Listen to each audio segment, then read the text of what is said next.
profil kantor? Iya. Gambar umum aja ya? Iya, gambar umum. Boleh. Boleh. Sebelumnya, Assalamualaikum warahmatullahi wabarakatuh. Di sini saya Zika Gravelata, dengan rekan saya Angela Kurnia, terus ada Charles Sadila Angel Restiana. Terus di sini kami sedang bersama staf SDM dari KPU, Pak Pramudia Bahari. Bapak boleh sedikit profil tentang... Oke, baik. Sebelumnya Assalamualaikum warahmatullahi wabarakatuh. Ya, perkenalkan saya Pramudia dari bagian SDM KPU Provinsi Lampung. Sebelumnya terima kasih kunjungan dari adik kan untuk kantor dengan tujuan tadi tugas kuliah ya. Iya, tugas kuliah di mata kuliah manajemen talenta. Manajemen talenta. Mungkin kalau sedikit untuk pemaparan apa tadi soal gambaran organisasi ya. Kalau KPU ini kan sebenarnya untuk struktur organisasi kita ada paling tinggi itu ada namanya komisioner. Nah, komisioner itu ada 7 orang dipimpin dengan 1 orang ketua. 7 orang ini. Nah, di bawahnya komisioner itu kita ada kesekretariatan. Nah, kesekretariatan itu dipimpin oleh 1 orang sekretaris. Sekretaris itu kalau gambaran di kantor-kantor umum itu kepala satuan kerja. Jadi kepala sekretariat itu ada di sekretaris. Nah, di bawah sekretaris itu ada lagi strukturnya, ada kepala bagian. Di bawah kepala bagian kita ada kepala subbagian. Di bawah kepala subbagian baru kita ada staf. Nah, itu staf itu membidangi masing-masing divisi yang ada di kantor. Kita ada 8 divisi di sini. Divisi SDM ya, divisinya banyak lah, nggak usah saya sebutkan. Apa perlu saya sebutkan nih? Bagiannya aja ya. Iya, bagian. Nah, 8 subbagian dan 4 bagian. Bagian SDM Parmas, bagian hukum teknis, bagian keuangan umum logistik, dan bagian perencanaan dan data informasi. Nah, itu ada 4 bagian untuk di kantor lingkup provinsi. Nah, di bawah provinsi ini ada lagi di kabupaten. Di kabupaten itu ada 15 kabupaten kota se-Lampung, dan itu untuk strukturnya sama semua sama kita. Cuman kalau untuk di kabupaten lebih mengerucut karena dia di bagiannya nggak ada. Jadi langsung dari sekretaris langsung ke subbagian. Nah, kepala subbagian ini yang memimpin dari subbagian ini. Gitu. Kalau untuk di kabupaten. Nah, kalau untuk pada saat masa tahapan, di masa tahapan itu kita di kecamatan ada namanya itu PPK. PPK itu tingkat kecamatan. Ada PPS. PPS itu tingkat kelurahan, dan ada KPPS. KPPS itu apa namanya? Panitia-panitia yang ada di tempat pemungutan suara. Nah, jadi ketika hari H pencoblosan itu mereka yang ada di lapangan. Gitu. Nah, mungkin gambarannya sejauh gambaran umumnya seperti itu ya. Untuk kalau gambaran organisasi yang ada di kantor. Itu ada yang mau ditanyakan atau ada yang mau didiskusikan, silakan. Tadi kan udah biografi singkat tentang bagaimana organisasi itu sendiri. Terus kalau mau masuk ke bagian SDM, bagaimana strategi KPU sendiri dalam merekrut tenaga kerja yang berjelas tadi kan banyak banget, ada PPK, PPS, KPPS, itu gimana strategi soalnya? Strategi ya, kalau strategi kita tuh sebenarnya bukan strategi, kita tuh ada namanya regulasi. Regulasi itu urutan apa aja yang harus dilewati untuk ada di posisi-posisi itu. Nah, kalau untuk di provinsi sama kabupaten itu sifatnya kantornya kan definitif. Definitif itu tetap. Jadi untuk di provinsi, di kabupaten itu tetap. Kecuali ada di kecamatan, kelurahan itu sifatnya ad hoc. Ad hoc itu tidak tetap. Jadi ketika ada tahapan baru ada di kantornya nih. Kalau tidak tahapan itu dibubarkan. Nah itu. Jadi kalau untuk strategi perekrutan pegawai, kalau untuk di lingkup provinsi dan kabupaten itu sebenarnya kita ikut regulasi yang ada di pemerintah, baik BKN, Biaya Rekrutmen PNS, ada BP3K. Nah itu kita pakai tes tuh, pakai tes yang diadakan oleh BKN, perekrutan CPNS. Nah, itu akan ditempatkan ke masing-masing satuan kerja di kabupaten dan provinsi dan kabupaten. Cuman ada yang tadi saya sebutkan untuk pimpinan itu kan ada 7 orang komisioner tadi saya bilang tadi. Nah itu dia per periode, jadi per periode 5 tahun pimpinan ini berganti dengan proses seleksi itu yang saya bilang regulasi tadi, bukan kita yang merencanakan. Itu memang ada regulasi yang menentukan untuk perekrutan tenaga pimpinan ini gitu loh. itu di bagian di provinsi dan di kabupaten itu sama. Cuman jumlah di provinsi itu ada 7 orang, di kabupaten ada 5 orang. Tuh. Nah kalau untuk strategi ya, strategi ya kita ambil ruang lingkup ini aja ya ad hocnya aja ya, yang PPK dan PPS ini ya. Kalau PPK itu kan di kecamatan, jadi sebelum sebelum proses masalah tahapan itu kita ada rekrutmen PPK. PPK itu panitia yang akan bertugas di kecamatan untuk melakukan eh, tahapan pemilu ini. Ya kalau strategi yang kita ada, regulasi yang kita ada itu diadakan tes untuk perekrutan tenaga kerja ini tadi yang disebutkan tadi. Itu ada tes CAT, ada setelah tes CAT ada tes wawancara, setelah tes wawancara itu ada tes terakhir namanya tes kelayakan dan kepatutan, fit and proper test. Jadi strateginya itu udah ada 3 artinya ya kalau kita kerucutkan ya, strategi tes CAT, strategi tes wawancara, dan strategi fit and proper test. Nah strategi itu ada 3, itu sama baik di kabupaten dan sama apa di kabupaten dan di kecamatan dan di kelurahan, itu semua strateginya sama. Sejauh itu sih itu strategi. Terus kalau untuk di KPU sendiri itu ada nggak Pak program untuk meningkatin kompetensi karyawannya? Oh ada dong, kita ada. Gimana? Lanjut dulu pertanyaannya. Programnya itu termasuk pelatihan khusus atau gimana, dan programnya itu setiap apa bedanya? Oke, kita tuh di setiap satker, setiap satuan kerja itu kan ada pegawai itu. Nah, untuk pelatihan-pelatihan yang Mbak tanyakan tadi itu pasti ada. Kita ada namanya LKPP. LKPP itu lembaga untuk apa namanya mengadakan pelatihan-pelatihan resmi dari pemerintah. Itu ada namanya latihan perbendaharaan, ada latihan yang namanya pelatihan PBJ itu pengadaan barang dan jasa, ada pelatihan kepemimpinan, dan ada diklatsar namanya. Nah itu banyak sebenarnya untuk pelatihan itu. Kita punya platform sendiri. Tuh, jadi setiap pegawai ini itu harus ikut pelatihan itu secara berkala. Jadi setiap bulan itu kita ada namanya simple sistem informasi pelatihan pegawai. Nah, itu di setiap periode setiap pegawai itu dalam 1 bulan itu ditarget. Dalam 1 bulan ini ada berapa jam berapa jam pelatihan yang harus diikuti pada saat ya per bulannya. Terus yang akan capai dari itu nanti seperti itu. Untuk pelatihan yang sudah dilakukan nanti seperti itu.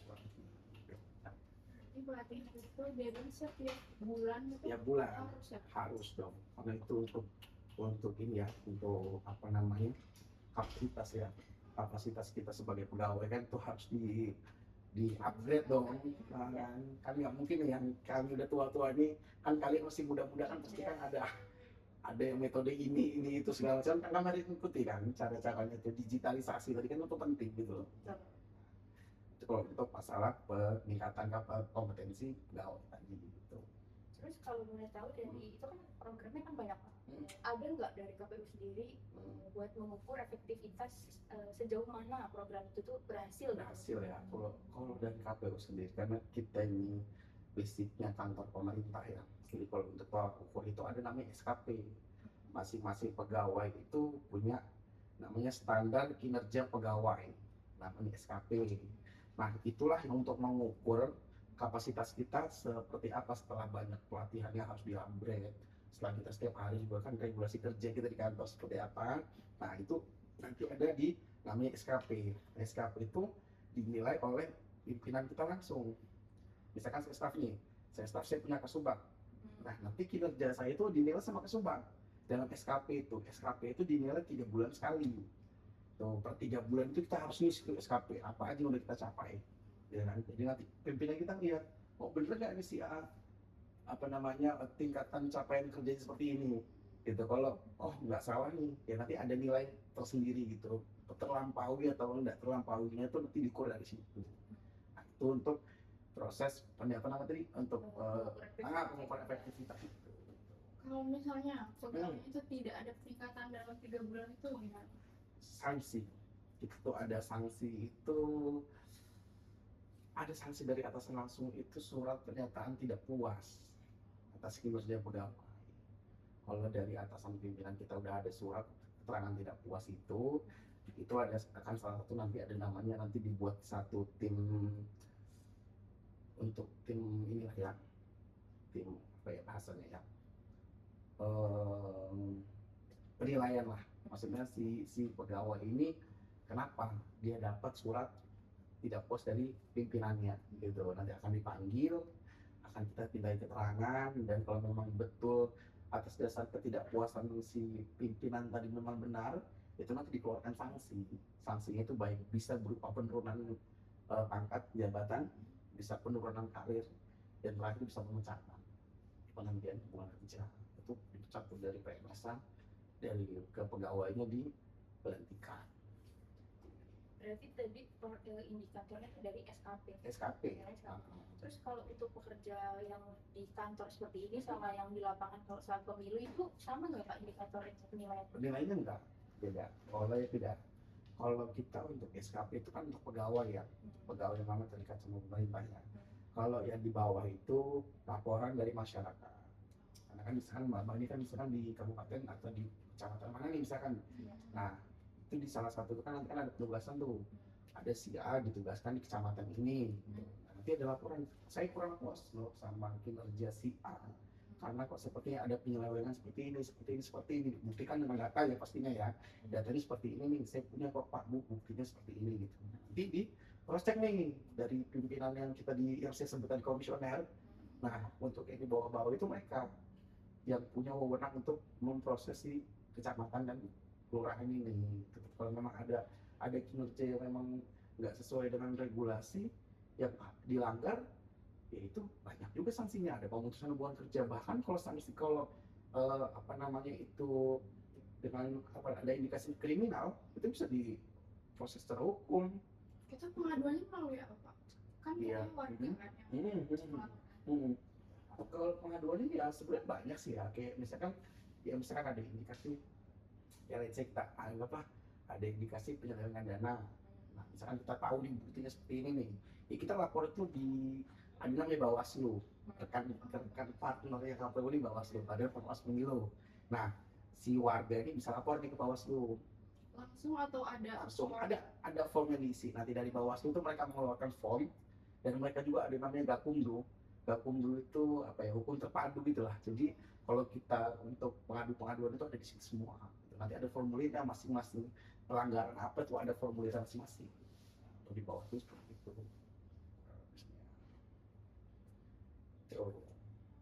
Terus kalau berarti kan tadi kalau memang ada pelanggaran ada sanksi. Terus dari KPU sendiri ada nggak Pak strategi buat menjaga komitmen serta integritas dari karyawan itu sendiri?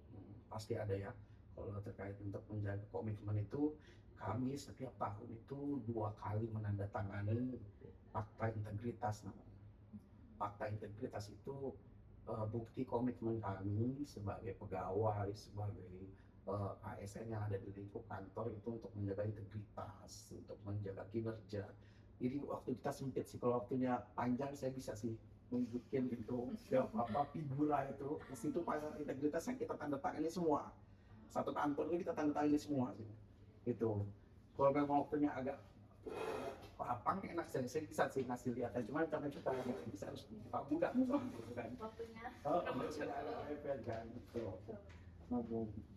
berarti per tahun itu 2 kali Dua kali penanganan terkait integritas di Januari dan di bulan Agustus gitu.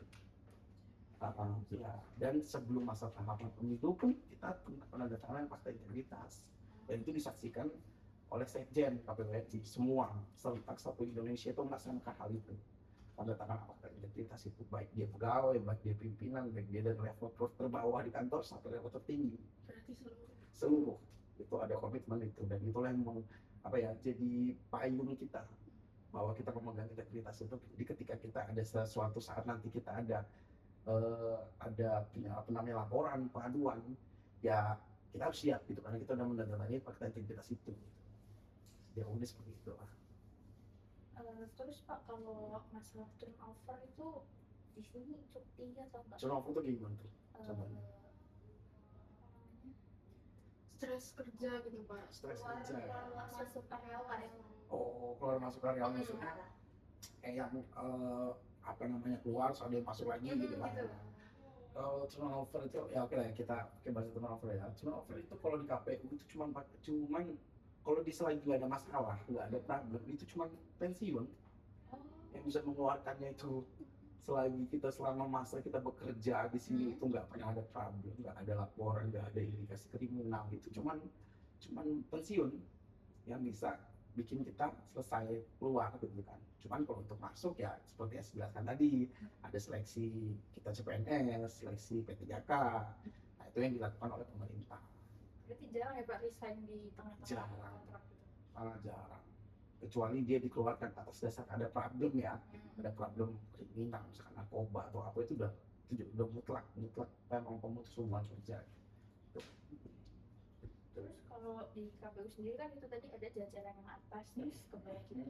Kira-kira dari SDM ada nggak Pak pelatihan untuk orang-orang yang bakal dipersiapkan buat posisi atas nanti? Pelatihan khususnya? Oh iya, yang apa namanya mempersiapkan untuk mengisi jabatan-jabatan itu ya. Ya betul, itu tadi saya bilang namanya Diklatpim, di pendidikan latihan dasar kepemimpinan. Itu sampai 3, Diklatpim 1, Diklatpim 2, Diklatpim 3. Nah itu ada 3 tuh. Kalau itu salah satu syarat kalau kita mau mengisi jabatan pimpinan, itu nanti kalau jabatan pimpinan itu dibuka atas dasar lelang jabatan. Misalkan ada satu jabatan kepala bagian misalkan yang kosong, pensiun, let's say mantan Jombay meninggal misalkan, itu kan kosong tuh, harus ada yang menggantikan dong. Nah di bawahnya kan ada staff, ada kasubat. Nah kita lihat pangkatnya sudah memenuhi belum untuk mengisi jabatan kepala bagian ini. Kalau dia sudah memenuhi, nanti akan dilakukan seleksi. Nah seleksi atau lelang jabatan biasanya itu ada apa namanya ya juga tuh prosesnya, ada tes lagi, ada dokumen yang harus kita lengkapi, salah satunya di Klatim 1, 2, 3 tadi saya bilang tadi tuh. Jadi kalau kita belum di Klatim 1, 2, 3, kita belum bisa ikut lelang jabatan-jabatan yang tersedia. Itu ada pelatihannya lagi nggak Pak untuk ngisi jabatan itu? Kalau pelatihan setelah dilantik ya, setelah dilantik itu ada namanya orientasi tugas. Nah, orientasi tugas itu wajib dilakukan oleh pimpinan yang baru saja dilantik. Belum lama ini, kurang lebih 2 minggu lalu lah, saya baru dari Jakarta untuk antar pimpinan-pimpinan ini menjalani diklat di Rindam Jaya. Rindam Jaya itu tempat pelatihan TNI ya. Nah, itu mereka digembleng di situ selama 10 hari.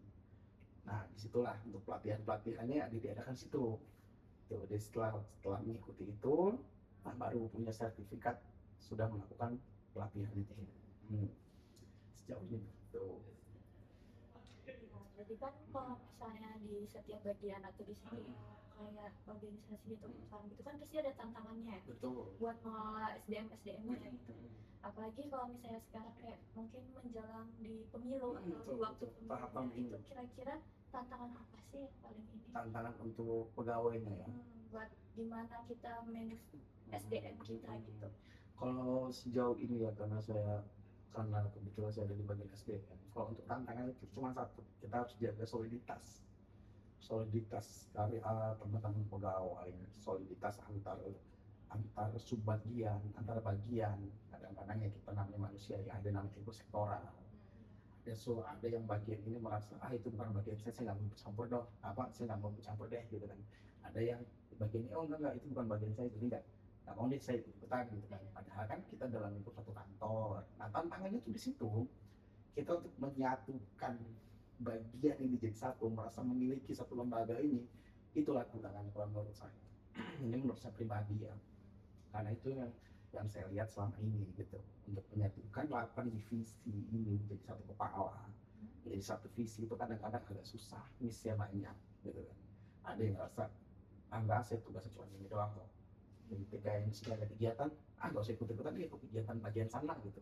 Ada setiap kegiatan yang diadakan KPU itu milik bersama itu. Nah kalau Mbak nanya tadi tantangannya apa, tantangannya itu untuk menyatukan pegawai-pegawai ini. Iya, kepalanya banyak nih.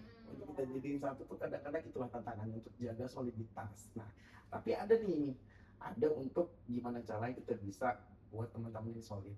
Kita tuh biasanya tiap per 2 tahun itu ada namanya capacity building. Capacity building itu kayak penguatan kelembagaan. Nah, kita tuh kayak apa namanya, outbound gitu. Nah, kita ada satu tempat biasanya sih belum lama ini terakhir di ini ya, pulau apa sih saya lupa namanya. Bagian apa ya? Oh, Kita- bagian. Kita buat di situ tuh buat bagian. Jadi suatu kantor ini kita kesana semua. Jadi sana semua diadakan games, diadakan apa namanya tanya jawab ya, kita bisa sedikit biar solid. Nah itulah cara kita untuk buat solid satu kantor ini gitu. Sebenarnya Bonding iya ya. so aja sih sebenarnya itu. Kurang lebih kayak begitu. Kan tadi kan tantangan untuk SDM ya Kak. Kalau untuk profesionalitasnya gitu. Profesionalitas itu maksudnya gimana? Contohnya profesionalitas kita maksudnya kita komitmen kerja kita gitu. Ya kalau profesionalitas itu kan pengemporannya dari pribadi ya kan. Kita ngerasa kalau misalkan salary atau gaji kita sudah sesuai dengan apa yang harus kita kerjakan sih, kadang-kadang kan ada kesadaran diri sendiri sih untuk kita harus bersikap profesional. Nah, jangan kita udah terima gaji besar tapi udah jam 2 kita udah siap-siap mau pulang, kita udah repot ngurusin ini itu, kita badan nggak enak sedikit udah mau izin kerja. Nah itu kalau itu sih yang susah. Cuman sejauh ini saya ada di SDM itu semua bisa diatasi sih. Kayak misalkan kalau memang kita memang betul-betul nggak bisa ke kantor dengan alasan yang benar-benar nggak bisa di apa namanya tinggalkan, mungkin sih ada anaknya sakit atau dan memang benar-benar kita sakit dibuktikan dengan surat sakit. Nah itu ya tim bisa kita maklumi gitu kan. Cuman kalau untuk masalah profesional itu tadi kita kan punya pimpinan tuh masing-masing. Nah ya pimpinan itulah yang jadi remnya si pegawai-pegawai ini untuk menjaga profesionalitas mereka gitu.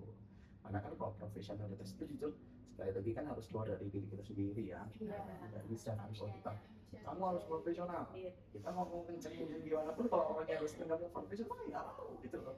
Nah, cuma kalau kita memang udah ada kesadaran diri, oh saya udah terima gaji, masa sih saya nggak mau profesional kan tentang kesadaran diri kita juga sih. Itu sih bang. Kok udah cukup dong diskusi. Kayaknya udah cukup wawancaranya sampai Oke. sini aja.